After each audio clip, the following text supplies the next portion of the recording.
my beautiful night. So for today's video, sasamahan niyo ako mag-night routine. Let's go! So ayun guys, nandito tayo sa CR dahil magsha-shower tayo. Diba? Ito yung damit ko kasi tulad ako mag-bis. So let's go!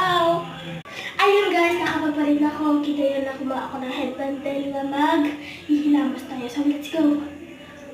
So, ayun guys, tapos na ako mag-shower, maghilamos at ayun. So, andito ako sa kwarto ng tita ko. Pumunta sila na tugigaraw, pero di ako sumama kasi sumama naman ako kahapon.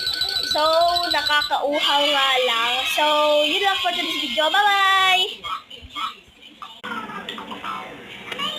Bye-bye!